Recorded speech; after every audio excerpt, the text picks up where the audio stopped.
ભાઈ અંધશ્રદ્ધા નિવારણની ને વાતો જે છે એ શું છે કે ભૂત પલિત થી માંડીને બીજા કોઈને નામે છેતરવા શબ્દ કહું છું, મટાડવા નહીં. મટાડવામાં ને છેતરવામાં ફેર.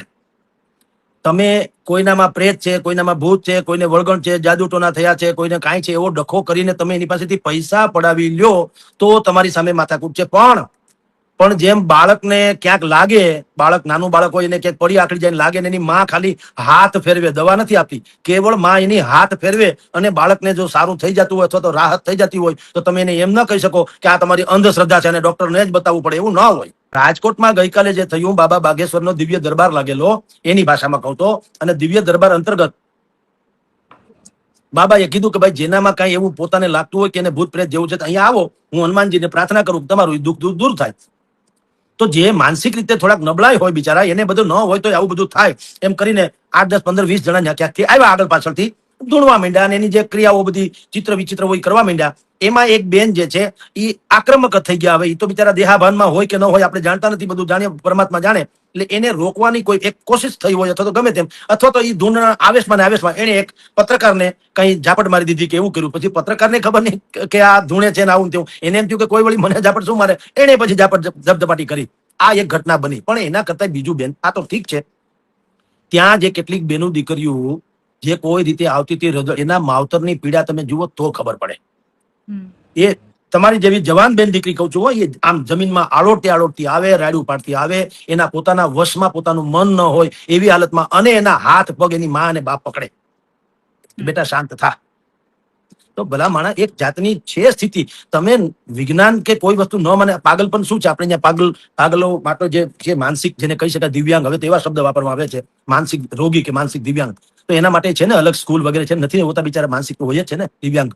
હવે આ દાદાનું એમ કહેવાનું છે ભાઈ, આપણા બાબા બાગેશ્વરનું એટલે ધીરેન્દ્ર શાસ્ત્રીજીનું, કે હું હનુમાનજીને પ્રાર્થના કરું કે ભાઈ તમારામાંથી જે કયા બધી જેને નેગેટિવ ઉર્જા કહેવામાં આવે છે એ દૂર થઈ જાય. તો મારી દ્રષ્ટિએ હું તો એમ માનું છું કે એ કાર્યક્રમમાં જે થાય તો સારું, ન થાય તો એને ક્યાં ફી લીધી? ભાઈ અહીંયા આવો અને અહીંયા આવવાના નેગેટિવ ઉર્જા દૂર કરવાના એટલા પૈસા, તો ઠીક છે બેન, પૈસા હોય તો હજી તમે કહો છો એ પ્રમાણે થાય. પૈસા તો કઈ છે નહીં, એને તો નેગેટિવ ઉર્જા દૂર કરવાની વાતો કરી હતી અને પછી એનાથી બનતું કર્યું અને આપણે બધાએ જોયું. હવે આપનો પ્રશ્ન હોય તો કહો. કારણ એવું છે કે એને તો જગ જાહેર વાત કરી હતી કે આખો દિવસ અમે ગઈકાલની વાત કરું છું કે આપણે દિવ્ય દરબાર ભરીશું અને તમારી ભીતરમાં જે કઈ નેગેટિવ ઉર્જા છે બહાર કાઢવાની કોશિશ કરશું. તમને બીજા કોઈ રોગ હોય, બીજી કોઈ ચિંતા હોય કે તમારા ભવિષ્યનું જાણવું હોય તો અરજી લગાવી એટલે કોઈએ બુકિંગ કરાવવાનું હોતું નથી.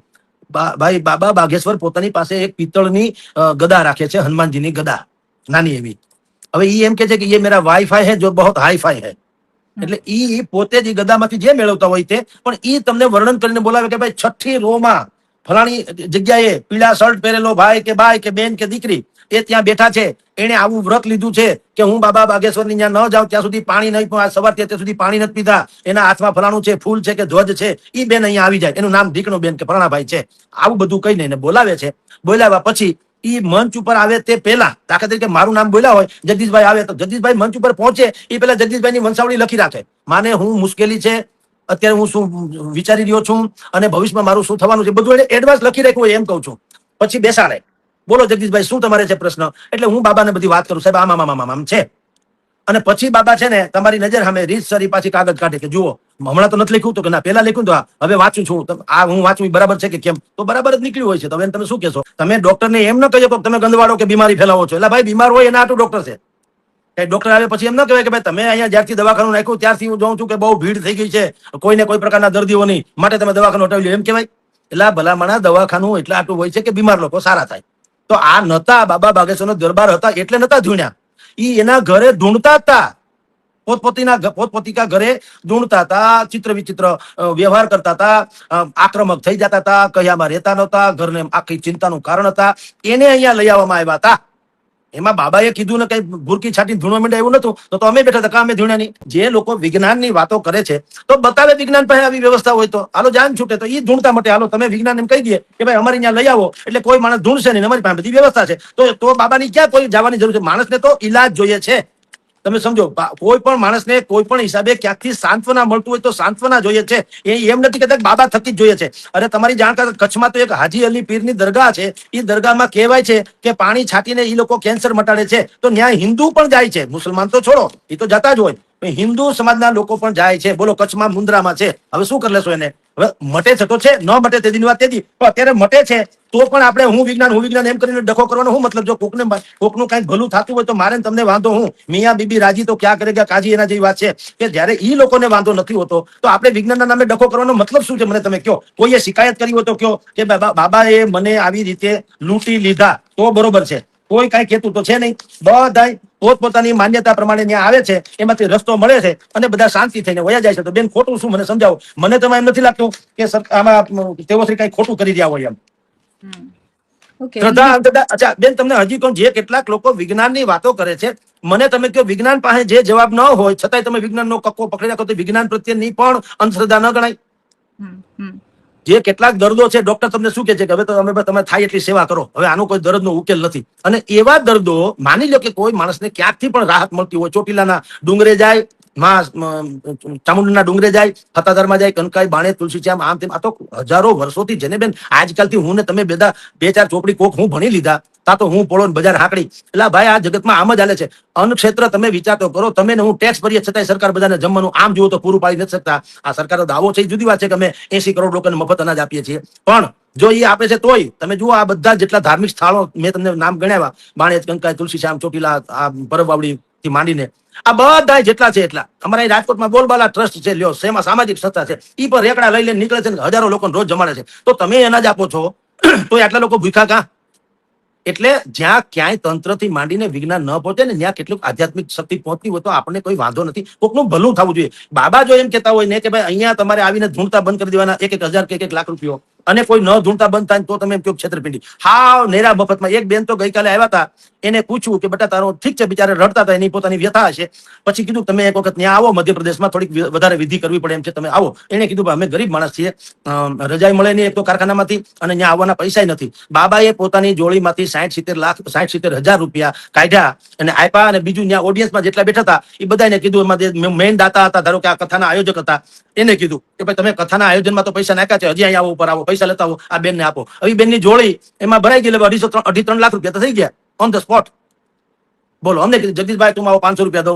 બોલો, હવે આવી રીતે જેને બોલો આપણે પોતાને તો સદભાગ્ય સમજીએ કે કોઈ સારા કાર્યમાં આપણે નિમિત્ત બન્યા, સારી વાત છે. તો બધા અહીંયા 2.5-3 લાખ રૂપિયા ભેગા કરી દીધા, એને અંધશ્રદ્ધા ગણવી? હવે એ જેને વિજ્ઞાન ગણે છે એમાં તો વિજ્ઞાનમાં તો ઠોકર ખાઈને આવ્યા હતા બિચારા. આ બધી એવી બાબતો છે, માનો તો ગંગા માં, નહીં તો બહેતા પાણી. આ એવી વાત છે. શ્રદ્ધા અંધશ્રદ્ધા છે. જે લોકો પાસે શ્રદ્ધાની વિરુદ્ધની વાત છે ને, પણ વિજ્ઞાનની સાયન્ટિફિકલી પ્રૂવ ની વાત કઈ છે જ નહીં. પરસોત્તમભાઈ પીપળિયા નામના અમારા અહીંયા દિગ્ગજ બૌદ્ધિક છે, એમ કે હું આ ધંગ ધતીમાં માનતો. આ ઠીક છે ભાઈ, તમે ન માનો તો ગોળ્યા, પણ આ ખોટું છે એ તો સાબિત કરો. એ સાબિત તો કરવું છે ને કે આ ખોટું છે. તમને એ તો ખબર નથી, હું નથી. અરે ભાઈ તમે એમ તો મેં દક્ષિણ આફ્રિકા નથી જોયું. દક્ષિણ આફ્રિકા ન હોય હાલી હું મળ્યા છો, એવું ન હોય. તમે નથી માનતા એમ નહીં, તમે સાબિત કરી દો કે ભાઈ જો આ ખોટું છે, અને બીજું એના કરતા મારી પાસે હાલ્યો વિકલ્પ છે, પાગલ હોય એ સારા થઈ જાય, દુઃખી હોય એ સારા થઈ જાય, વિકલાંગ હોય એ સારા થઈ જાય, તો ક્યાં વાંધો છે? તો આપણે બાબાને કહી દઈએ, ધક્કો ખાતા નહીં કોઈ દી. મેં બાબાને અમે કાલે એને પ્રેમથી અમને બોલાવ્યા તો મને મળીને જાજો. મેં તો કીધું એને કે અત્યારે તમારું સારું બોલીએ છીએ, એટલે સારું છે એટલે સારું બોલીએ છીએ. કાલ તમારો ડખો થાય તમારું પાસે ત્યાંના જ કરી નાખી એવું બોલશું, જે હશે એ બોલશું. પત્રકારે સત્યની સાથેનો પક્ષ હોવો જોઈએ. મોટા મોટ કીધું, કોઈ મારી નથી નાખતા, ન તો એવડી ત્રેવડ છે, બધું કહેવાય છે, બધું એમાં હું ને આપણે જે છે એ કહેવાનું છે. એટલે ભાઈ આવું છે ને, આ તમારે આને વચ્ચે પડીને જેને કહેવાય ને હળી હંચો કરવું જરૂર નહીં. કોકનું જો ભલું થતું હોય, તમને રણ મેદાનમાં તમે જાઓ, રણ પ્રદેશમાં તમારા હોઠ સુકાતા હોય, તમને ભયંકર તરસ લાગી હોય, તમને જો અડધી કલાકમાં પાણી ન મળે, તમે લગભગ ઢળી પડો એમ હોય, એવી સ્થિતિમાં પણ જો તમને એક ઝાડવાનો છાંયો મળી જાય તો તમને 1 કલાક રિચાર્જ થઈ જાવ પાછા. હવે છાંયો છે એ પાણીનું તો પ્રતિબિંબ છે નહીં. છાયામાં અને પાણીમાં તો ફેર ને, ઓલો ખાલી આભાસ છે, એક આશ્વાસન જેવું છે. હા શાંતિ થઈ, થોડોક છાંયો તો છે. તો ઈ જે આભાસ કે આશ્વાસન છે ને, ઈ આ ધાર્મિકતા છે, એમ કહું છું. ઈ આસ્થા છે, ઈ ધંગ ધતુરો નથી. તમારું વિજ્ઞાન જયારે અડધી એબીસીડી રોકાય એટલી ડિગ્રી ભરીને ડોક્ટરો બેઠા હોય છે, અડધી એબીસીડી રોકાય એટલી, એક શરદું મટાડી નથી શકતા. ભલભલાનું શરદી હોય તો શરદી નથી મટાડી શકતા. બોલો, અને પાછા કે તો પોતાની જાતને આંખ, કાન, નાક, ગળાના એમ કે નિષ્ણાંત, શેના કટકટાવાના હોય નિષ્ણાંત, બીજું શેના નિષ્ણાંત. તો વાત ઈ છે કે તમે ટૂંકા પડો ત્યારે કેમ કઈ કહેતા નથી? એની સામે કોણ જાથાગીરી કરે છે? મને કહો, એના જાથેદાર કોણ? હાલો. અને નેકરા લૂંટે જ છે. તમે જુઓ છાપામાં, ઝી ન્યૂઝમાં, ઇન્ડિયન એક્સપ્રેસમાં, ટાઈમ્સ ઓફ ઇન્ડિયામાં રેકોર્ડ બધા અહેવાલો આવેલા કે 47% સર્જરી ખોટી અને પૈસા તોડવાના બહાને જ કરવામાં આવે છે કે નહીં? રિપોર્ટ ગૂગલમાં સર્ચ કરી લેવાની છૂટ. તો એનો ઈ ધતુરાની સામે કા કોઈ નથી બોલતું? હાલો, જેને આપણે દેવદૂત, ડોક્ટરને તો ભગવાનની ગરિમા આપણે આપીએ છીએ ને. ડોક્ટરને આપણે ભગવાન માનીએ છીએ. તો અહીંયા અમારી 5 સ્ટાર હોટલો જેવી હોસ્પિટલો જે છે અહીંયા વિદ્યાનગર મેઇન રોડ ઉપર અને આખા ભારતમાં છે. બધી જગ્યાએ તમે દવા જે મેન્યુફેક્ચરિંગ દવાનું થાય છે, મૂળ કિંમત તમે જુઓ, પેરાસિટામોલ તમે મેં સાંભળ્યું હતું 5 પૈસા કે 6 પૈસાની પ્રોડક્ટ કિંમત છે અને તમને મને મળે છે કેટલામાં તમે જોઈ લો. તો સાહેબ મારા તમારા કાળા ધોળા તો છાપેલા છે કાયદેસરના. માફિયાઓ જે મેડિકલ માફિયાઓ જે છે ડોક્ટરોને દુનિયાભરની શેર કરાવે છે, ફરાવે ને હરાવે, દુનિયાભરની ગિફ્ટ આપે છે, મોંઘી દાટ. શું કામ? તમને જરૂર હોય કે ન હોય તમને લખી આપે, આ ગોળી લેજો ફરજિયાત, લીધા વગર હાલશે નહીં. કાં જેનરિક દવા નથી લખી આપતા. 80% મફત છે, 80% રાહત છે જેનરિક દવા. મેડિકલ સ્ટોરમાં જે દવા મળે એના કરતા પ્રધાનમંત્રી જન આરોગ્ય કેન્દ્ર એટલે કે જેનરિક દવા જેને કહેવાય, એમાં શું હોય? એમાં ખાલી બસ પેકેજિંગ નો ડખો છે. પેકેજિંગ નો અંદર મટીરિયલ તો બધું હરખું બેયમાં, ઓલું જરાક સોફિસ્ટિકેટેડ લાગે, તમને અઘરું લાગે. પેકેજિંગ સારું હોય, માથે ઇંગ્લિશમાં બધું લખ્યું હોય, દુનિયાભરના આમથી આડા લીટા ઉભા લીટા 10 કર્યા હોય, તમને લાગે ઓહો તમે જાણે હું સંજીવની લઈ આવ્યા. અને આ જેનરિક જે છે આયુર્વેદિક જેવું હોય છે, મુઠ્ઠી ભરીને તમને આપી દે ગોળી, પણ 80% રાહત દરે મળે. કાં ફરજિયાત મારા જેવું હોય તો કેવું છે સરકારને કે ડોક્ટરને કહો ફરજિયાત કે પેલા તો જેનરિક જ લખવી, ન હોય તો જ તમારે બાકીની મેડિસિનમાં જવા દેવું. પણ નથી. તમે જો એના દવાખાના જેનરિક સ્ટોર પણ ક્યાં હોય? પુણે ખાતે શૌચાલયની જેમ, કોઈને ખબર ન હોય કઈ જેનરિક દવાખાનું છે. એવા તો બધા ધતિંગ આલે છે. એની સામે કાં કોઈ નથી અવાજ ઉઠાવતું? મને કયો. આ કહેવાતા જાથેદારો કે કહેવાતા ભાઈ બૌદ્ધિક લોકો, વૈજ્ઞાનિક વાદીઓ, એ બધા ન્યા કાને રેશનાલિસ્ટો કાં ન્યા નથી જતા કે ભાઈ આ તમારું દવા અને બોર્ડ કાનત માટે માથું દુખે ને આટલા પૈસા, હાથ દુખે ને આટલા પૈસા, આંખનું આટલા, એવું કા ભાવ? અહીંયા અમારે ત્યાં હાથે મઠમમાં ગાંઠિયાને એનું ભાવ બાંધણો થાય કે કિલોમાં આનાથી વધારે રૂપિયા ફરસાણના ન લેવા, મીઠાઈના ન લેવા. ના આ કતલખાના છે ત્યાં કા નથી ભાવ બાંધણો કરતા. ત્યાં સિન્ડિકેટ છે, ત્યાં મામા માસીના છે, ત્યાં બધા gotron.com છે, ત્યાં કોઈ ફાટી પડે એમ નથી, ત્યાં હંધાય ખાનખાના છે. અહીંયા છે બધું બાબા બાબી જેવું હોય તો જે મેળ પડે પ્રસિદ્ધિ તો મળે, કાંઈ ન મળે તો. એટલે આ બધું ધતિંગ તો આ છે. હું જે કહું છું ને ધતિંગ ઈ છે કે કોકનું ભલું થતું હોય છતાં આપણે આપણો ગોગો કૂટીએ વિજ્ઞાનના નામે કે ગમે એના નામે, બીજા કોઈના નામે, પણ કોકનું ભલું ન થાય બસ ગમે એમ કરીને સત્યાનાશનો પાયો. અહીંયા કોઈએ ફરિયાદ કરી, ગઈકાલે તમે કેમ ધૂણા બધું થયું, કોઈએ શિકાયત કરી, મને કયો કે ભાઈ અમને બાબાએ લૂંટી લીધા, અથવા તો અમે બાબાને હું માનીને આવ્યા હતા, હું છું, કોઈએ કરી શિકાયત, અંદર રાજી થઈને ગયા, તમને વાંધો શું છે?